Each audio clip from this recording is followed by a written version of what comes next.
pasteur Kwasi Désiré, évêque des églises de la mission internationale d'évangélisation de la région d'Abidjan.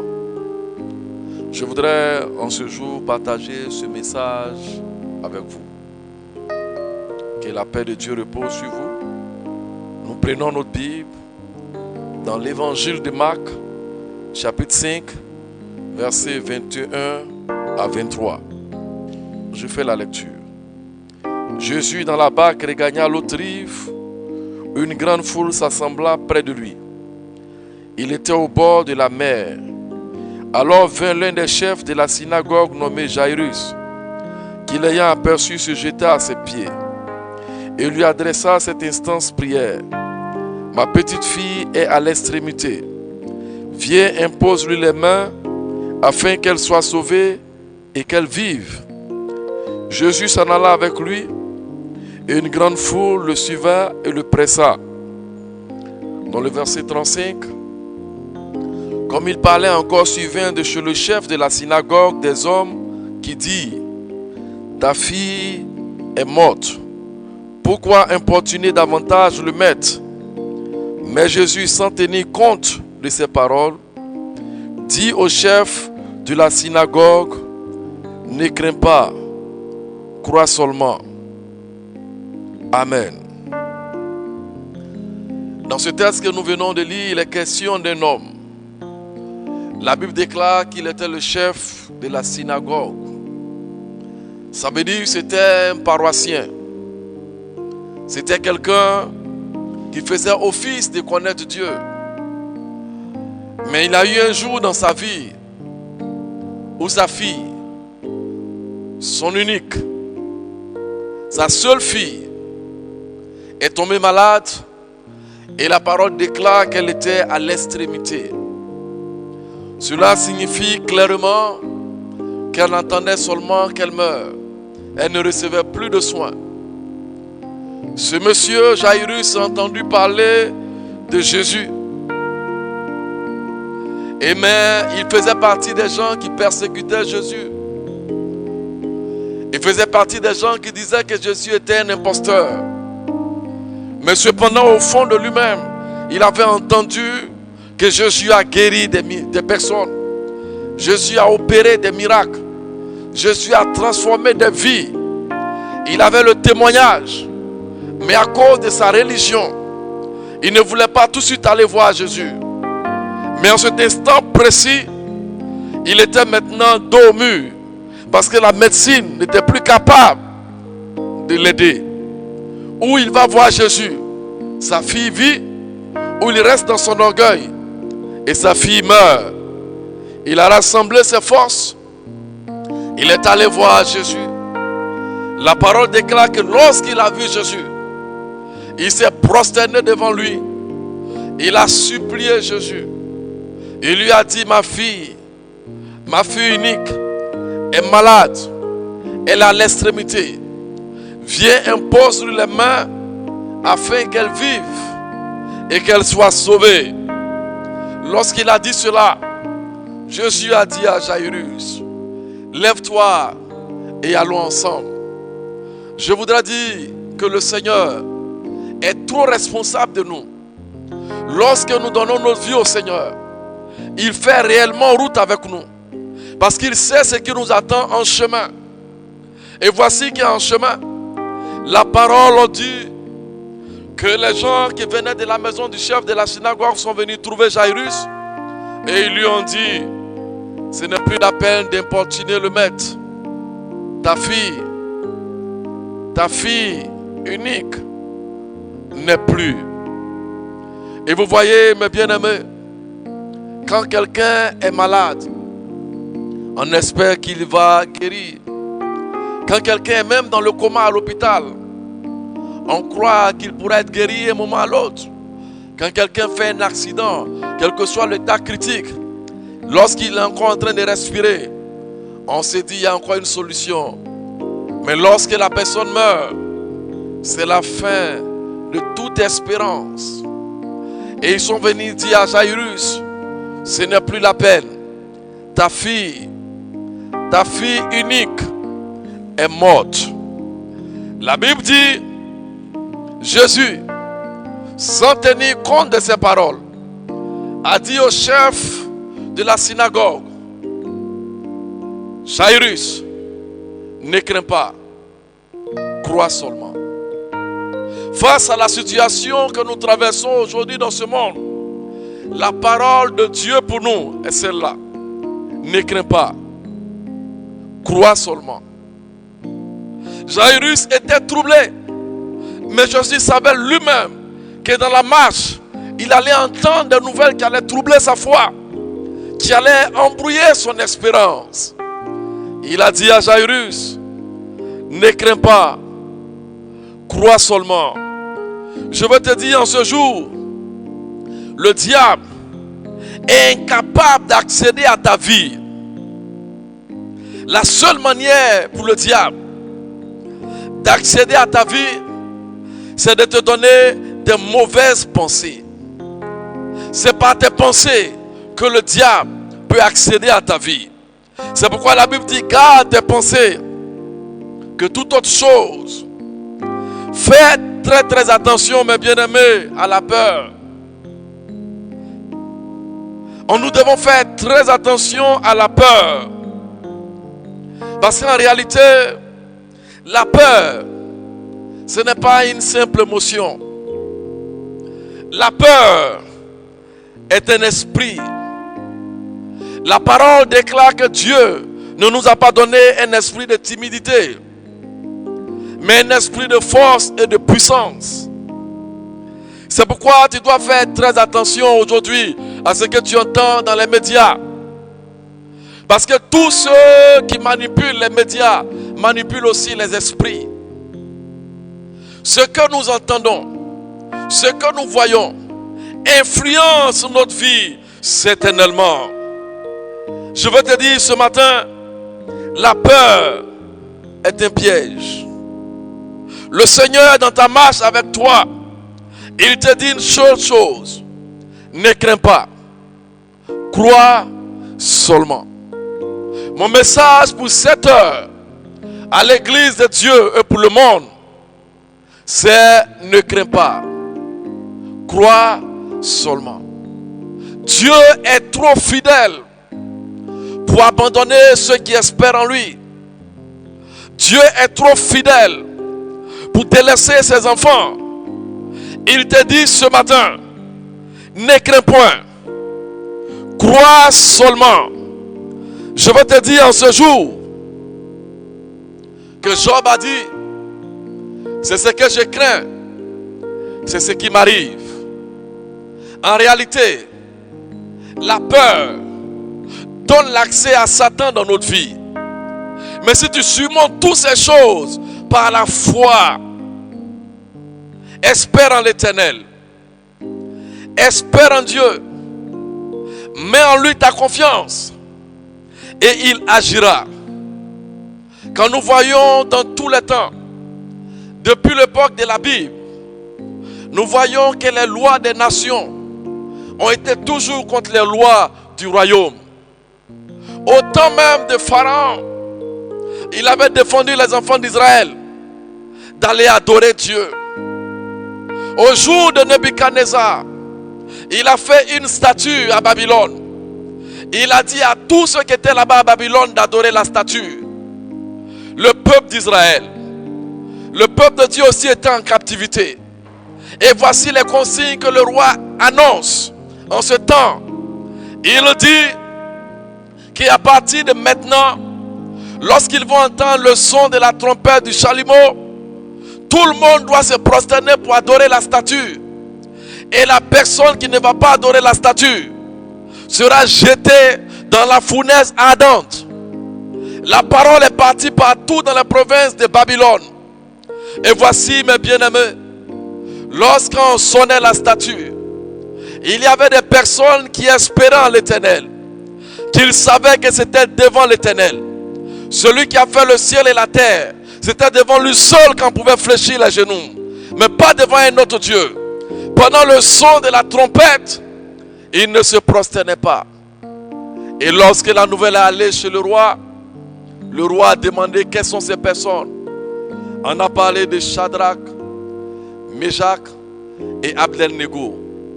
Et voici devant le roi leur demande, vous-même quand vous regardez, vous ne voulez pas m'obéir.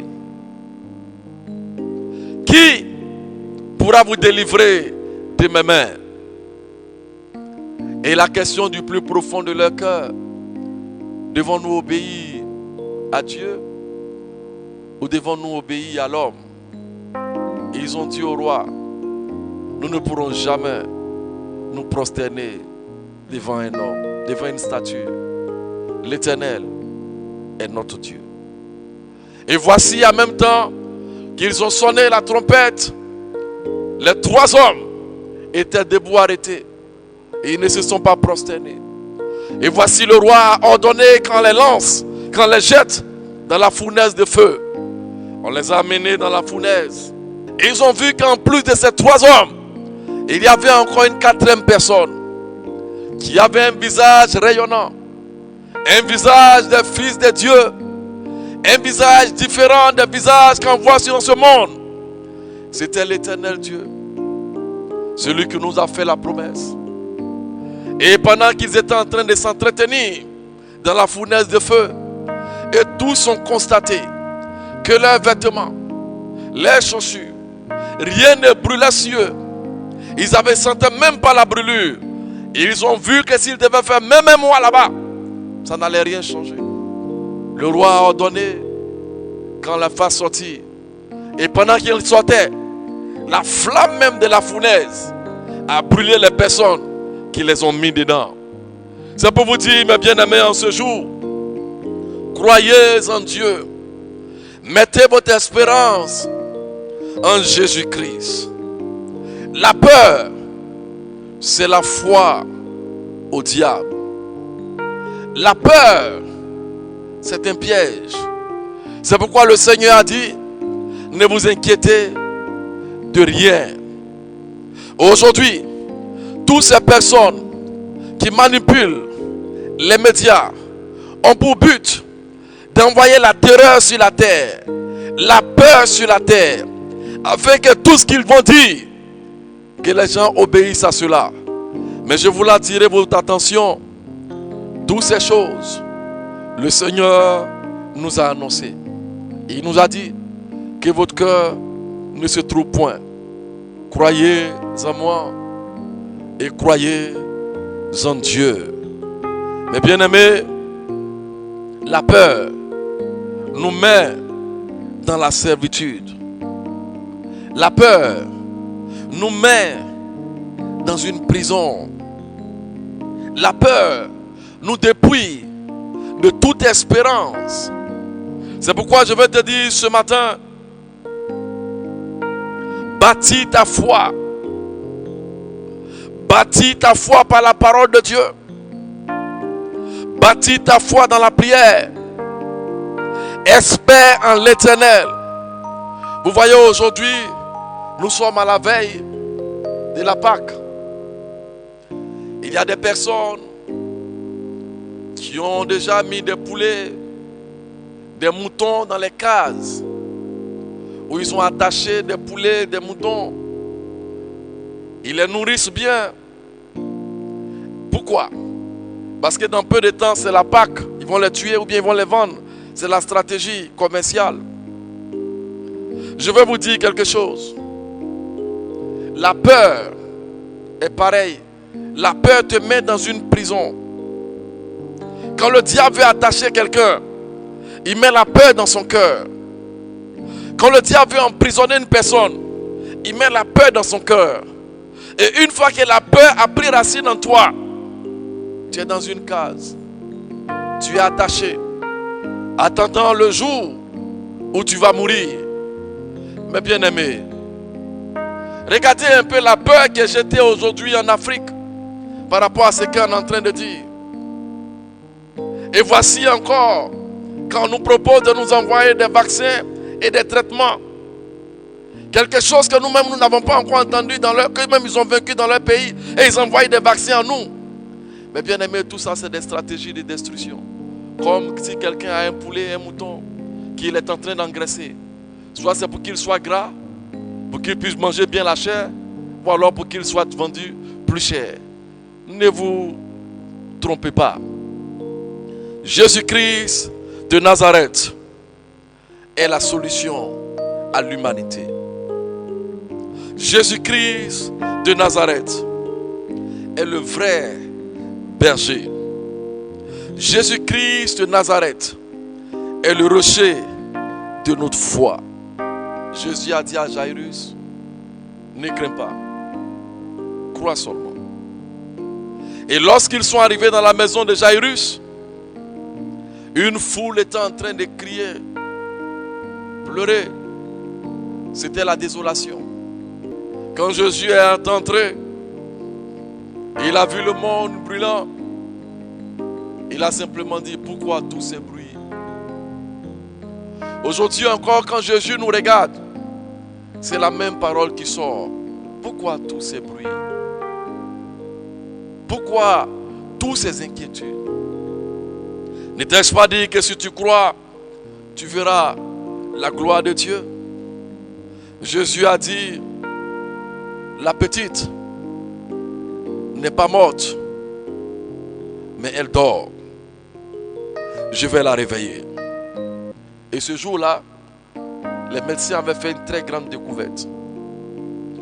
Ils ont vu que le côté gauche du cerveau était le côté qui contrôlait nos sens.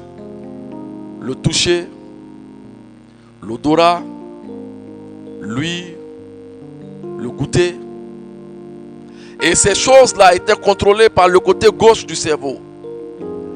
Et ils ont vu que le côté droit du cerveau était capable de croire en des choses qu'on ne peut ni entendre, ni toucher, ni voir, ni sentir, ni goûter. Et ils ont appelé le côté droit du cerveau la machine de la foi. C'est là que réside le monde de la foi. Nous ne devons pas nous laisser influencer par ce que nous voyons ou par ce que nous entendons. Mais nous devons nous influencer par ce que Dieu dit. C'est ce que Dieu dit qui est la vérité. Il y a une différence entre la réalité et la vérité. Ce que Dieu dit est la vérité. Jésus dit, la petite n'est pas morte, elle dort. Je vais la réveiller. Ça, c'est la vérité. La réalité, la petite était morte. Nous devons accepter en nous ce qui est la vérité et ne pas marcher par rapport à ce qu'on voit. Jésus s'est approché, il a attrapé la main de la fillette, il a dit, Talita Koumi, ce que signifie jeune fille, lève-toi. Et voici qu'elle s'est réveillée. Et là, Jésus a ordonné qu'on lui donne à manger. Regardez un peu, mes bien-aimés. Pendant les jours du prophète Élisée, lorsque Samarie était assiégée par l'armée étrangère, Élisée était avec son serviteur sur la montagne. Quand ils ont vu l'armée venir, l'armée ennemie, ils ont commencé, du moins le serviteur d'Élisée avait commencé à avoir peur. Il criait, maître, on est perdu. Ils sont trop nombreux ceux qui viennent. On est perdu, ils sont trop nombreux. Élisée lui a dit, ceux qui sont avec nous sont plus nombreux que ceux qui arrivent. Il a dit seulement au Seigneur, ouvre les yeux de ton serviteur. Et à l'instant, Élisée, sur cette parole-là, Géasi a vu que toute la montagne était entourée des chars de feu. Ça, c'est la vérité. Pour tout enfant de Dieu, il y a toujours une garde rapprochée qui est autour de toi. Nous sommes ambassadeurs du royaume des cieux. Aucun ambassadeur ne se déplace sans garde du corps. Les anges sont notre garde du corps. Je vais te dire en ce jour, ce matin, que tout ce que les nations sont en train de faire pour agiter les hommes, c'est le but de les mettre dans la peur, afin qu'une fois dans la peur, ils puissent accepter tout ce qu'ils vont leur proposer. Mais je veux te dire en ce jour que Jésus-Christ est la solution. Dieu n'intervient pas dans la vie de quelqu'un parce qu'il fait pitié. Dieu n'intervient pas dans la vie de quelqu'un parce qu'il est trop vieux. Dieu n'intervient pas dans la vie de quelqu'un parce que la personne est trop malade. Dieu n'intervient pas aussi dans la vie de quelqu'un parce que cette personne est pauvre. Dieu n'intervient pas dans la vie de quelqu'un parce qu'il est trop joli. Dieu intervient dans la vie de quelqu'un parce qu'il a la preuve de son miracle. Mes bien-aimés, la preuve de notre miracle, c'est que Jésus-Christ est vivant. Il est réel. La Bible dit, celui qui a la foi est agréable à Dieu. Ça veut dire celui qui n'a pas la foi est une proie pour le diable. La Bible dit que ce n'est pas la foi que nous vivons. Cela signifie que si nous n'avons pas la foi, nous mourrons. En ce jour, j'ai une très très bonne nouvelle à vous annoncer. Pour terminer. Vous voyez mes bien-aimés, aujourd'hui si on interroge Adam, si on demande à Adam où est Dieu, Adam nous dira, Dieu, il est au jardin d'Éden. C'est là-bas que j'étais et puis il m'a chassé. Si on interroge Abraham, où est Dieu? Abraham nous dira, c'est très simple. Fais un autel. À chaque fois quand je faisais des autels et je mettais des animaux pour sacrifier, Dieu descendait sur les autels. Mais bien aimé, si tu interroges Moïse, tu demandes à Moïse où est Dieu, il te dira, Dieu m'a dit de construire un tabernacle et de mettre l'arche dedans. À chaque fois quand je dois rencontrer Dieu, c'est dans l'arche, c'est dans le tabernacle que je rencontrerai Dieu. Bien aimé, si tu demandes à Salomon où est Dieu, il te dira que Dieu est dans le temple de Jérusalem, le temple que j'ai construit. Après la délicace, Dieu a pris possession. Mais le temple a été détruit. Où est Dieu? Des années de silence. On a entendu une voix dans le désert. Répentez-vous. Aplanissez le chemin du Seigneur. Si on demande à cette voix, c'est toi qui es Dieu? Il dit non, je suis la voix. Mon nom est Jean-Baptiste. Où est Dieu? Il dit l'agneau de Dieu qui ôte le péché du monde, à savoir Jésus. Jésus est mort et il est ressuscité. Après sa résurrection, mes bien-aimés, il est monté au ciel. Et il nous dit en ce jour, aujourd'hui, je me tiens à la porte de ton cœur et je frappe. Si tu entends ma voix, si tu ouvres ton cœur, le Père et moi nous rentrerons dans ton cœur et nous ferons nos demeures dans ton cœur. Ce matin, j'ai une excellente nouvelle à vous annoncer. C'est que Dieu a tant aimé le monde qu'il a donné son Fils unique, Jésus, afin que quiconque croit en lui, féticheur, franc-maçon, animiste, sorcier, musulman, brigand, voleur, quiconque croit en lui ne périsse point, mais qu'il ait la vie éternelle. Tout ce que vous constatez a été annoncé par Jésus-Christ de Nazareth, le seul qui annonçait l'avenir avec précision, qui annonçait les signes de la fin des temps, mais il nous a fait une très bonne promesse. Il dit, je reviendrai vous chercher. Aucun prophète de ce monde n'a dit qu'il revenait vous chercher ceux qui avaient cru en lui. mais Jésus-Christ l'a fait. Que Dieu vous bénisse, que votre cœur ne se trouve point. Croyez en Jésus. Amen.